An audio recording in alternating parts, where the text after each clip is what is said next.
नमस्कार, आप देख रहे हैं स्टेट मिरर हिंदी में। आपके साथ हूं अवनीश शर्मा। विधानसभा चुनाव को देखते हुए असम की सियासत एक बार फिर गर्मा चुकी है। मुख्यमंत्री हेमंत बिस्व शर्मा के एक बयान ने चुनावी बहस को नई दिशा दे दी है, जहां मियां समुदाय, घुसपैठ, जनसंख्या और सियासी जिम्मेदारी आमने सामने खड़ी दिख रही है। सवाल यह है कि क्या बयान कानून व्यवस्था और डेमोग्राफी की चिंता है या फिर सीधा चुनावी हथकंडा? क्या असम का चुनाव अब विकास से हटकर धर्म की धुरी पर घूमेगा?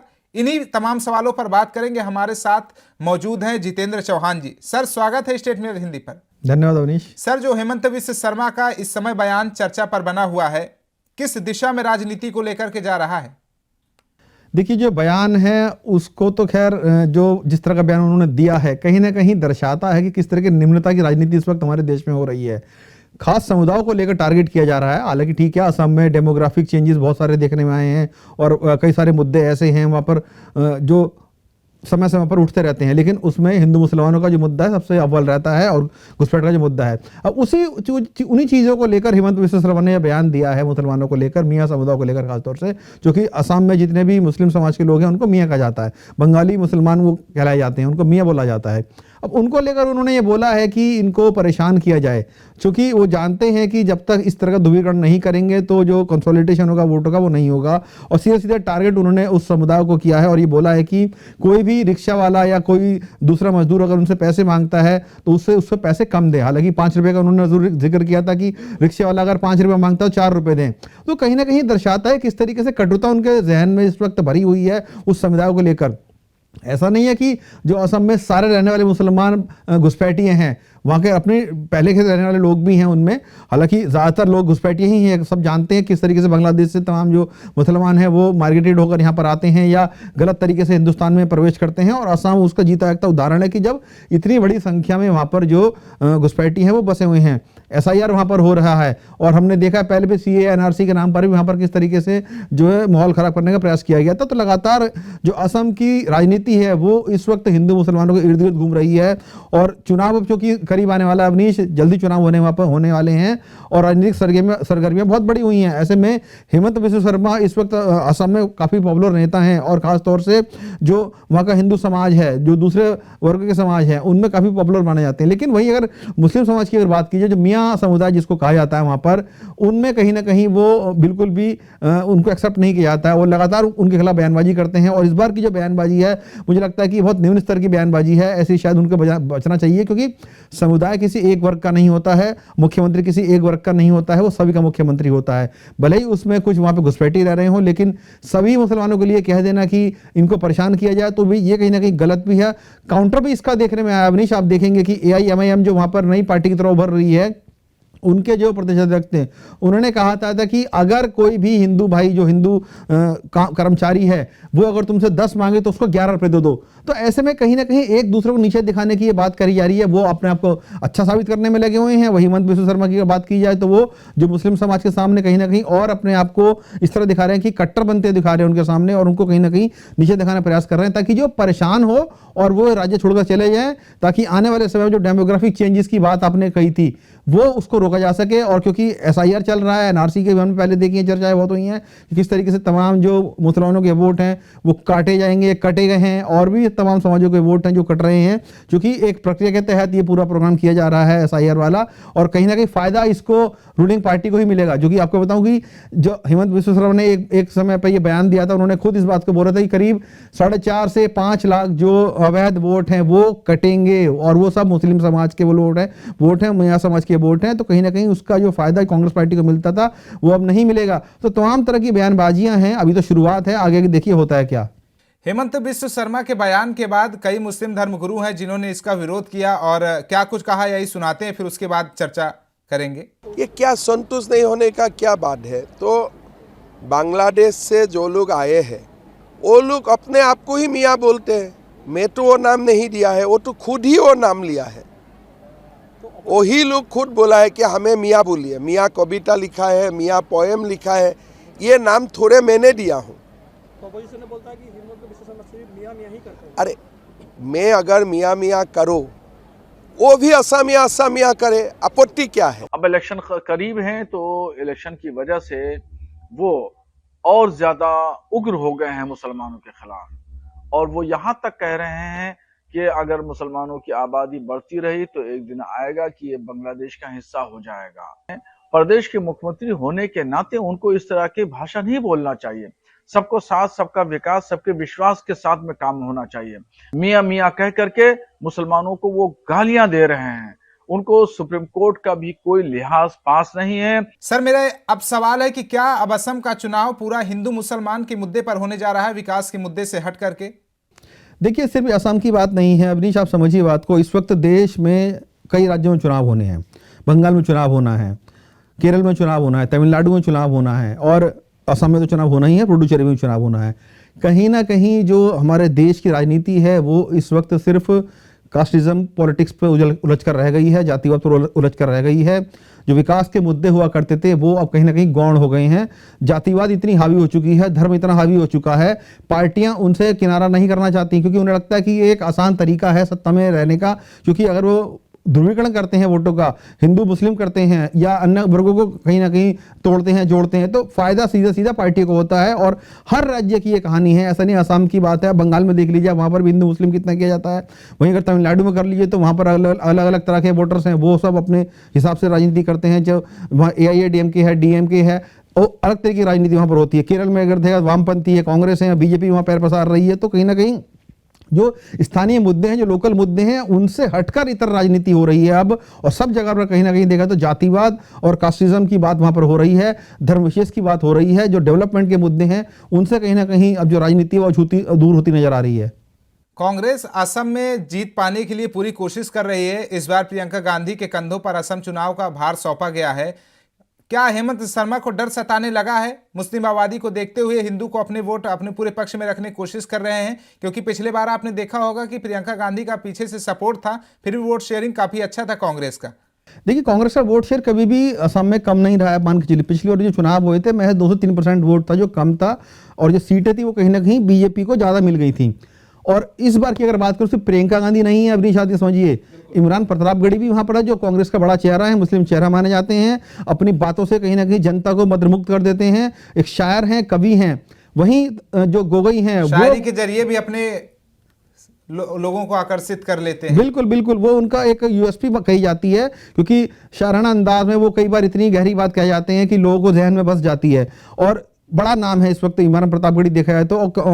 प्रियंका गांधी के बेहद करीबी माने जाते हैं, राहुल गांधी के बेहद करीबी माने जाते हैं। वहीं अगर गोगोई की बात करें, वहाँ के स्थानीय नेता हैं, तो कहीं ना कहीं उनका भी ये फैक्टर काम आएगा। तो इस बार चुनौती कड़ी है। और साथ ही साथ बता दूं आपको कि 10 साल की एंटी इनकम्बेंसी भी BJP को नजर आ रही है, हिमंता बिस्वा शर्मा को नजर आ रही है कि शायद कहीं ना अगर वो क्रिएट हो गई तो उनको नुकसान हो सकता है। और यही कारण है कि वो डेवलपमेंट से उठकर कहीं ना कहीं जिस तरह के हिंदू मुस्लिम की राजनीति करने में लगे हुए हैं, उनको पता है कि अगर जब तक ये नहीं करेंगे तो ध्रुवीकरण नहीं होगा, कंसोलिडेशन नहीं होगा वोटों का। और यही कारण है कि इस तरह के बयान हमको सामने देखने आ रहे हैं। और चुनौती साथ के साथ प्रियंका गांधी, राहुल गांधी, गोगोई और इमरान प्रतापगढ़ी, ये सभी लोग कहीं ना कहीं चुनौती बनकर उनके सामने आ रहे हैं। और तीसरा फैक्टर एक और बनकर आ रहा है अवनीश, आपको अगर याद हो तो, उसमें कहीं ना कहीं नुकसान जो है वो कांग्रेस को होगा और फायदा BJP को होगा। वो है AIMIM का, जो हम देख रहे हैं कि उनकी पार्टी भी हमें चुनाव लड़ने का प्रयास कर रही है। UDF जो वहां पर एक पार्टी है, दोनों मिलकर चुनाव लड़ेंगी। तो कहीं ना कहीं जो मुस्लिम वोट है अगर वो बढ़ जाता है तो सीधा सीधा फायदा इसको BJP को मिलेगा। और इसी कारण से जो BJP लगातार इस तरह का बयानबाजी कर रही है, हेमंत बिस्वा शर्मा खुद इस तरह का बयान दे रहे हैं ताकि जो ध्रुवीकरण है वोटों का वो हो सके। सर, OIC की जो पार्टी जहां भी जाए, चाहे UP में जाए चाहे असम में जाए, मुस्लिम जो कट्टर सोच वाले होते हैं OIC का ही समर्थन करते हैं, क्योंकि OIC हमेशा मुसलमानों के पक्ष में खुलकर रखते हैं बात अपनी। अब अगर कुछ आंकड़ों की बात करें, असम में कुल आबादी है लगभग 2011 के जनगणना के अनुसार बता रहा हूं कि 3.12 करोड़ थी। मुस्लिम की संख्या इसमें लगभग 1.07 करोड़, कुल आबादी का 34 से 22%, यानी 2011 की जनगणना के अनुसार। मतलब असम में मुस्लिमों की कई विधानसभा सीटों पर हार जीत तय भी करते हैं।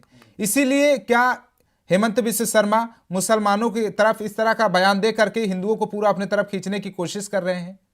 देखिए, जो मुस्लिम वोट है वो बड़ा फैक्टर है असम में, इस बात को कोई डेरा नहीं कर सकता है, क्योंकि BJP को पता है कि ये वोट हमारे पाले में नहीं आने वाली है। देखिए, वो हेमंत बिस्वा शर्मा टारगेट क्यों कर रहे हैं, आपको पहले का बयान है उनको याद दिलाता हूँ। मुझे अच्छे से याद है, एक चुनावी सभा में उन्होंने कहा था थोड़े टाइम पहले की बात है कि मैं मुसलमानों को अगर 1 लाख रुपए भी दे दूंगा ना महीने के, तब भी मुझे वोट नहीं देंगे। किसी स्कीम को लेकर बात चल रही थी, चर्चा चल रही थी, तब उन्होंने इस बात का जिक्र किया था कि मुस्लिम समाज उनको वोट नहीं देगा। क्योंकि जिस तरह की स्कीमें लाई जाती हैं, तो एक पत्रकार ने सवाल पूछा था उनसे कि आप जो स्कीम लेकर आए हैं, क्या आपको लगता है कि इस स्कीम के जरिए मुसलमान आप वोट देंगे? तो उन्होंने कहा था कि 10,000 की बात तो छोड़िए, मैं उनको 1 लाख रुपए भी अगर दे दूंगा तो भी मुझसे मुस्लिम वोट नहीं मिलेगा। तो उनको स्पष्ट पता है इस बात का कि जो मुस्लिम वोट है वहां का वो उनको नहीं मिलेगा। भले ही थोड़ा महिलाओं ने, हमने पहले देखा कि जो लोकसभा चुनाव थे उसमें उनको वोट जरूर मिला था, क्योंकि नरेंद्र मोदी ने जब ट्रिपल तलाक का मुद्दा था उसको किस तरीके से टैकल किया था, उसको लेकर कहीं ना कहीं जनता के, महिलाओं के मन में विश्वास जगा था। लेकिन अगर विधानसभा की बात की जाए तो मुझे लगता नहीं है कि मुस्लिम वोट उनको मिलेगा, और ये भली बात जानते भी हैं। और यही कारण है अवनीश की बार बार वो टारगेट कर रहे हैं उसी समाज को और उनके खिलाफ बयानबाजी कर रहे हैं, ताकि कांग्रेस भी खुलकर सामने आए, बातचीत करे इस मुद्दे को लेकर और ध्रुवीकरण हो सके। आपने AIMIM की बात की, मैं आपको बता दूं कि वो एक ऐसी पार्टी है जो उभर रही है। आपको बताएं, अलग अलग राज्यों में जाकर चुनाव लड़ती है, हालांकि बहुत बड़ा वोट बैंक उनका नहीं है, लेकिन जो मुद्दों को लेकर वो बात उठाते हैं तो कहीं ना कहीं जो वोट शेयरिंग है वो कहीं ना कहीं कांग्रेस की कट जाती है और वो वोट शेयर उनके पास शिफ्ट हो जाता है। हमने देखा कि हाल ही में BMC चुनाव हुआ, बिहार में चुनाव हुआ, बिहार में अच्छा खासा प्रदर्शन किया उन्होंने, 5 सीटें भी लेकर आए वो। और आपको तो बिहार में जिस जगह की सीटें वो लेकर आए हैं, सीमांचल का इलाका पड़ता है, बंगाल से लगता हुआ इलाका आता है, असम से लगता हुआ इलाका आता है, वो कहीं ना कहीं उसका इफेक्ट उनको वहां पर देखने को मिलेगा। जब AIMM के जो कैंडिडेट हैं वो खड़े होंगे मुस्लिम समाज में, तो कहीं ना कहीं एक अलग तरह की राजनीति वहां पे दिशा तय होगी और उसका नुकसान सीधे सीधे कांग्रेस को होगा। हालांकि लगातार ये बात भी कही जाती है अविनेश की AIMIM जो पार्टी है वो बीजेपी की बी विंग की तरह काम करती है, जहां जहां वो जाती है उनको फायदा होता है, और हमने देखा भी है फायदा मिला भी है उनको। और ये कह देना राजनीति में कि कौन किसके लिए बी टीम है कौन किस A टीम है वो तो चलता रहता है, लेकिन हाँ नुकसान कांग्रेस को होगा अगर AIMIM वहां पर अच्छा करती है, अपने कैंडिडेट खड़ा करती है UDF के साथ मिलकर, तो कहीं ना कहीं ध्रुवीकरण होगा और यही ध्रुवीकरण बीजेपी को सत्ता तक लेकर आएगा वापस। सर, हेमंत बिश्व शर्मा का कल एक और बयान आया था कि मैं किसी के बारे में कुछ नहीं बोलता और मैं अपना काम कर रहा हूँ, हार जीत तो बाद में तय होती है। मगर अमित शाह असम दौरे पर हैं और उन्होंने कहा कि 7 जिलों में घुसपैठिया भरे पड़े हैं, सरकार तो इनकी ही है, घुसपैठिया भगाने में नाकाम क्यों रहे? जब चुनाव आता है तभी ये मुद्दा उठाया जाता है कि घुसपैठिया यहाँ इतने भरे, और SIR को जोड़कर थोड़ा समझाइए सर। देखिए SIR तो एक प्रक्रिया है, देखिए ठीक है, वो एक प्रक्रिया के तहत पहले भी होती रहती है, इस बार नाम उसको अलग दे दिया, गहन पुनरीक्षण कार्यक्रम उसको बना दिया गया है वोटों की गिनती के लिए और जो वोटर्स हैं उनकी गिनती के लिए। लेकिन जो आपने कहा कि घुसपैठिया का मुद्दा, घुसपैठिया का मुद्दा कोई आज का मुद्दा नहीं है, ये 50 साल से चला हुआ आ रहा मुद्दा है। मैं आपको बता दूं कि इससे पहले भी हमने देखा है जब कांग्रेस की सरकार थी तो वो किस तरीके से उस समय पर जो तमाम बांग्लादेशी थे वो घुसपैठ करते थे और वहां पर आकर बसे हैं। अब चूंकि बीजेपी को लग रहा है कि अगर उनको सत्ता में वहां रहना है तो कहीं ना कहीं जो मुस्लिम वोटर हैं उनको डाउन करना जरूरी है, क्योंकि अगर वो डाउन नहीं होंगे तो उनको जो हिंदू समाज का वोट है, जो दूसरे अलग समाज का वोट है जो बीजेपी को मिलता आ रहा है वहां पर, वो उनको नहीं मिलेगा। मिलेगा भी तो कहीं ना कहीं जो मुस्लिम समाज है वो हावी हो जाएगा उनके ऊपर। और यही कारण है कि घुसपैठ का मुद्दा लगातार उठाते हैं, क्योंकि 10 साल से ये सत्ता में है, क्यों घुसपैठ नहीं रोक पाए हैं। आज भी बताते हैं कि जो बॉर्डर लाइन के एरियाज हैं वहां पर पूरी तरीके से फेंसिंग नहीं की गई है, खुले बॉर्डर्स हैं, लोग आ जा सकते हैं। ब्रह्मपुत्र एक बहुत बड़ा जीता जागता उदाहरण है, कई नदियां उदाहरण हैं वहां पे लोग क्रॉस करके आ जाते हैं। और अभी भी बहुत बड़े इलाके में देखा जाता है पूरी तरीके से फेंसिंग नहीं है, घने जंगल वहां पर हैं। जो घुसपैठ है वो लगातार वहां से हो रही है, हालांकि प्रयास भी बहुत किए गए हैं घुसपैठ को रोकने के लिए, लेकिन पूरी तरीके से कोई भी कामयाब वहां पर नहीं हो पाया है। चाहे वो नॉर्थ ईस्ट के किसी भी इलाके की बात कर ली जाए, चाहे बंगाल की बात कर ली जाए या त्रिपुरा की बात कर ली जाए, असम की बात कर ली जाए या और दूसरे राज्यों की बात कर ली जाए जो 7 सिस्टर्स जिनको बोलते हैं, घुसपैठ एक बड़ा मुद्दा रहा है। लेकिन पॉलिटिकल पार्टीज इसको अपने तरीके से इस्तेमाल करती हैं। जब उनका मन करता है कि हमें इस मुद्दे को उठाकर वोट लेना है तब इस मुद्दे को उठाया जाता है। जब उन्हें लगता है कि हाँ वोट कटवाने हैं, उनको कहीं ना कहीं राष्ट्रीय खतरा उत्पन्न हो जाता है, उनको ये चुनाव आते दिखते हैं कि इनको बोलना जरूरी है, तो कहीं ना कहीं उसको उस तरीके से यूज करते हैं। तो पॉलिटिकल पार्टी इस मुद्दे को चाहे कांग्रेस हो, बीजेपी हो या अन्य दल हो, हर जगह पर अपने हिसाब से यूज करते हैं, क्योंकि इसमें राजनीति कहीं ना कहीं उनके फेवर की होती है, चाहे हिंदू राजनीति हो, मुस्लिम राजनीति हो। बंगाल में भी हमने देखा है किस तरीके से ममता बनर्जी लगातार घुसपैठ का मुद्दा उठा रही हैं, बोल रही हैं कि उनका जो वोटर्स है वो कट रहे हैं SIR के नाम पर। वहीं असम में भी यही बात है, जो कांग्रेस है वो ये कह रही है कि SIR के नाम पर सिर्फ मुस्लिम समाज के वोटों को जो वोट काटा जा रहा है। तो कहीं ना कहीं सब जानते हैं कि ये जो पूरी प्रक्रियाएं हैं इनके पीछे कहीं ना कहीं पॉलिटिसाइजेशन इनका हो रहा है, राजनीतिकरण इनका हो रहा है, और फायदा कहीं ना कहीं जो गवर्नमेंट होती है वहाँ की उनको मिलता नजर आता है। अब आप देखिए असम में क्योंकि बहुतायत में घुसपैठ हो रखी है, सब जानते हैं।